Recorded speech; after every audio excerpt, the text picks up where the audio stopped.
जरा सोचिए, हर business transaction अपने आप में एक कहानी है। एक ऐसी कहानी जो बस पढ़े जाने का इंतजार कर रही है। और इस कहानी को लिखते कौन है? ये बिल, ये रसीदें। चलिए आपको ले चलते हैं दिल्ली के सबसे बिजी इलाके कनॉट प्लेस में। सोचिए, एक बुटीक का मैनेजर है जो चालान और रसीदों के ढेर के बीच में फंसा हुआ है। उसके चेहरे पर उलझन साफ दिख रही है। आखिर ये कागजात उसे बताना क्या चाहते हैं? तो चलिए आज इसी कागजी उलझन को सुलझाते हैं। इस सफर में हम सब मिलकर उस एक सवाल का जवाब ढूंढेंगे जो हर बिजनेस के लिए मायने रखता है कि ये जो डॉक्यूमेंट्स हैं ये असल में हमें बताते क्या हैं।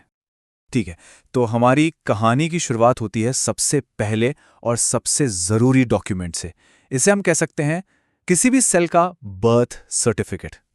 अक्सर लोग सोचते हैं, अरे ये तो बस एक बिल ही तो है ना? और ये सवाल हम सबके दिमाग में कभी ना कभी जरूर आता है। पर क्या बात सिर्फ इतनी सी है? बिल्कुल नहीं।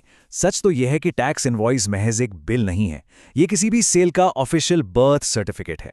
मतलब अगर ये नहीं तो जीएसटी की दुनिया में उस सेल का कोई वजूद ही नहीं है। वो बिक्री हुई ही नहीं मानी जाएगी। तो इस बर्थ सर्टिफिकेट में लिखा क्या होता है, जरा देखें। इसमें सप्लायर और रिसीवर का जीएसटीआईएन होता है। सामान या सर्विस की पहचान के लिए एचएसएन या एसएससी कोड होता है। और हाँ, सही टैक्स रेट। और याद रखिए, यहां एक छोटी सी भी चूक पूरी कहानी को गड़बड़ा सकती है। तो ठीक है, सेल हो गई, इनवॉइस बन गया। लेकिन जब वो सामान अपनी असली यात्रा पर निकलता है तब कहानी में एक नया मोड़ आता है। और इस मोड़ पर एंट्री होती है कहानी के दूसरे अहम डॉक्यूमेंट की। इसे हम कह सकते हैं सामान का डिजिटल पासपोर्ट, यानी ई वे बिल। अब सवाल यह है कि इस पासपोर्ट की जरूरत पड़ती कब है? जब भी सामान की कीमत एक खास नंबर को पार कर जाए, और वो नंबर है 50,000 रुपए। जैसे ही वैल्यू इससे ऊपर गई, ई वे बिल बनाना जरूरी हो जाता है। और देखिए, ई वे बिल को समझना कोई रॉकेट साइंस नहीं है। इसके बस दो हिस्से हैं। पार्ट ए जो बताता है क्या जा रहा है, मतलब सामान की डिटेल्स, और पार्ट बी जो बताता है कैसे जा रहा है, मतलब गाड़ी का नंबर और ट्रांसपोर्टर की डिटेल्स। एक और जरूरी बात, ये सिर्फ सेल के लिए नहीं है। मान लीजिए सामान एक ब्रांच से दूसरी ब्रांच जा रहा है या जॉब वर्क के लिए भेजा जा रहा है। मतलब किसी भी वजह से अगर 50,000 से ज्यादा का माल मूव हो रहा है तो ई वे बिल चाहिए। इससे पूरी मूवमेंट ट्रैक होती है और ट्रांसपेरेंसी बनी रहती है। और पता है सबसे मजेदार बात क्या है? इस पासपोर्ट की भी एक एक्सपायरी डेट होती है। और ये डेट तय होती है सफर की दूरी से। जैसे हर 100 किलोमीटर के लिए एक दिन। तो जितना लंबा सफर उतनी ज्यादा वैलिडिटी। लेकिन जिंदगी हमेशा सीधी लाइन में तो चलती नहीं है ना। कभी कभी कहानी में कुछ बदलाव करने पड़ते हैं। तो अगर इनवॉइस में कुछ करेक्शन करना हो तो यहीं पर आते हैं कहानी के एडिटर्स। ये दो हैं, डेबिट नोट और क्रेडिट नोट। और इनका काम समझना बहुत ही आसान है। अगर बिल की वैल्यू बढ़ानी है तो डेबिट नोट, और अगर वैल्यू घटानी है, जैसे कोई सामान वापस आ गया, तो क्रेडिट नोट। सिंपल है ना?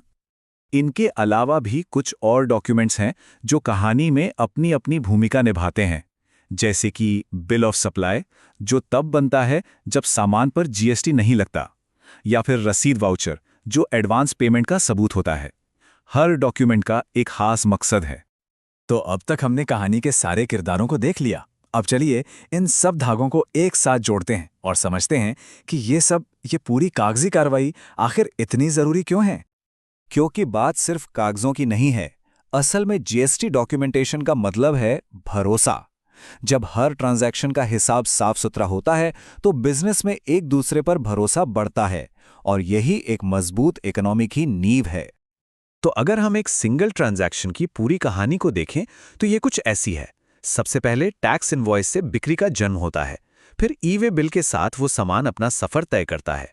अगर जरूरत पड़े तो डेबिट या क्रेडिट नोट से कहानी में सुधार होता है। और इस पूरी प्रक्रिया से आखिर में बनता है भरोसा। तो जाते जाते एक सवाल, आपका बिजनेस जो लेन देन कर रहा है वो कौन सी कहानी बता रहा है? क्या यह पूरी तरह से साफ, ईमानदार और पारदर्शी कहानी है? क्योंकि याद रखिएगा, हर एक डॉक्यूमेंट, हर एक ट्रांजैक्शन अपनी एक कहानी कहता है।